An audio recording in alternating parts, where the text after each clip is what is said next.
Hi, my name is Vanessa Lewis and I'm from Peaceful Parenting.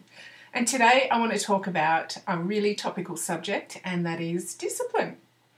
And I've got to say, one of the biggest questions that always seems to pop up in every course that I run is, I want to know more effective ways of disciplining my children.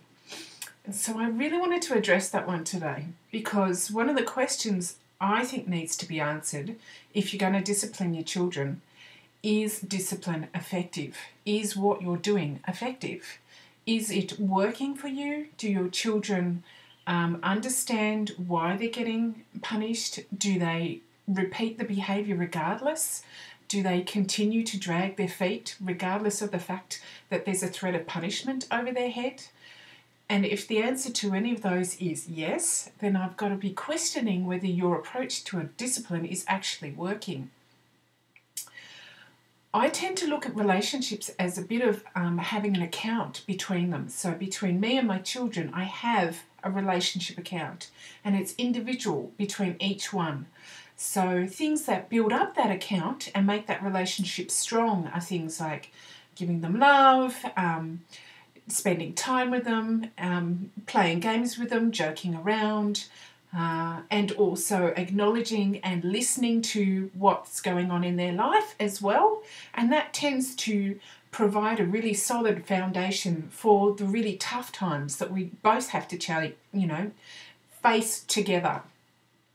And those tough times are around things that we all don't like to do, which are things such as doing chores, or if you're hitting the teenage years, it's around getting the balance right between their time spent in front of the computer on social media and in front of the TV on games and so forth, and also spending time on the things that they need to do, like homework and doing things around the house and spending time with their family.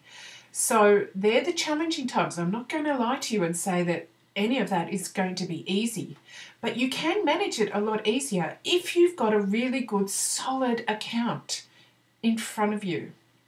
Now, the things that take out of this account are things like punishment, yelling, screaming, talking over the top of them, not listening to them. All of those things basically deplete your relationship account. And I guess if you can compare it to an account that you would have with a friend or a partner, if you started depleting that account so much, then all cooperation, all friendship would just depart the relationship. And in fact, if you had a friend like that, you'd probably end up walking away and say, well, I really don't want to be with someone who's ordering me around and won't listen to me and yells at me and all of those things. So if you're really, really looking to get more cooperation from your children, you have to start from the premise of, I need to make sure I've got a good, healthy bank account between us, and then for the tough times when I do lose it, I know that a little bit pulling out of that account is not going to damage it so badly that they refuse to talk to me, refuse to do anything that I need them to do. All right, so one of the other things that really popped into my experience, and this is through my son, actually he's 24 now, but when he was younger, we had a lot of challenging situations.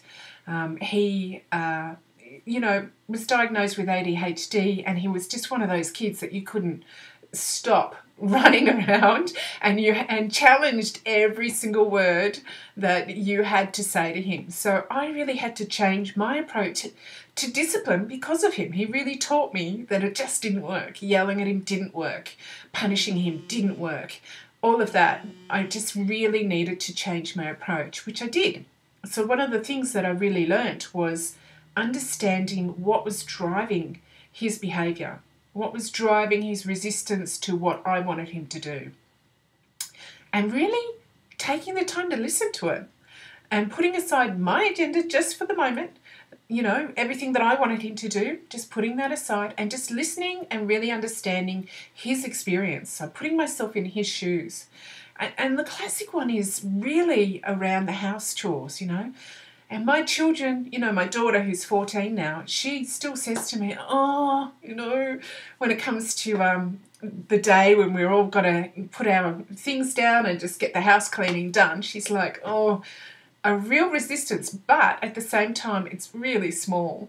So it's nothing in comparison to what I used to get, because I sat down and I listened to them, and I also acknowledged that they didn't like doing chores. And I said, guess what?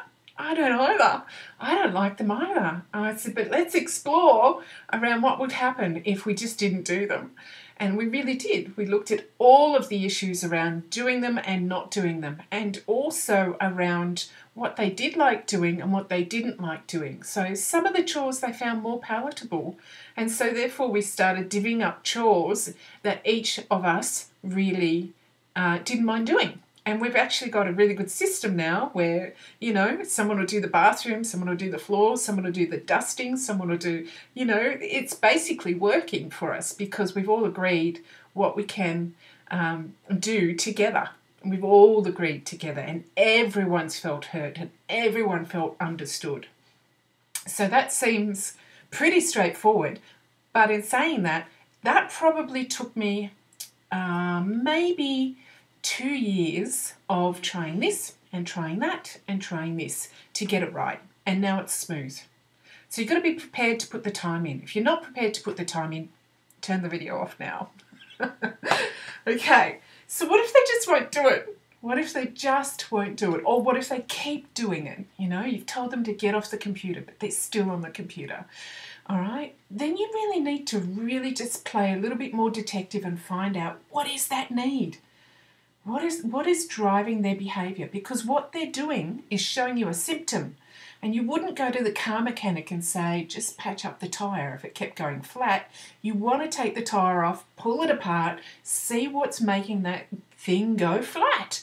So it's the same with your kids. Really start getting to understand what their needs are. And some of them can be pretty basic. A lot of them's about being really wanting to feel understood and heard. And that's really important to also feed to your children so that they have a sense of worth. If you're shutting them down all the time, then how do they get a sense of self-worth if their parent won't even listen to them? So it's time to take a little bit more time of your day and just to really listen to them and feed back what you're hearing and feed back the emotions that they're expressing, and then they'll know you understand them. So the other areas that kids want to make sure that they can do, and you can do this, you know, even as a few experiments, just find something that they can all contribute to, you know, brainstorm an idea. What can we do this weekend that's really fun? And you'll find your kids start offering you ideas because they want to be able to contribute. So ensure that you employ that when it comes to brainstorming problems. Variety. Kids hate doing the same thing. Try a few different things. I had to try, you know, we did try the roster. We tried also putting the chores in a hat, and we pulled out the chore once a week and we said, okay, that's our chore for the week. Try making a game out of it, especially for the little ones. That helps. Okay, significance. Kids need to feel like they have a say. So that comes back to that whole need to being understood.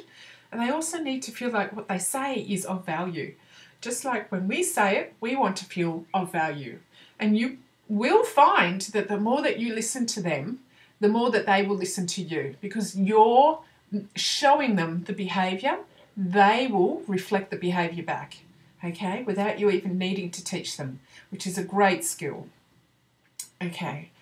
Also, when it comes to teenage years and competing priorities, have an understanding of that too. So if you're asking your child to drop something that is important to them, like Facebook, or perhaps it's even just to read a book, you know, then you need to acknowledge that. Acknowledge the fact that you're asking them to step away from the moment, from what they're doing, to attend something that you want them to do.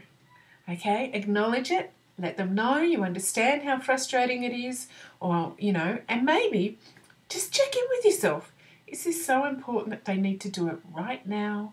Or can I, you know, say, can you do it in the next 10 minutes? Is your need to be right greater than your need to have peace in the house? That's the ultimate question, isn't it? Okay, lastly, what if what they're doing really does call for a punishment? What if that's the case?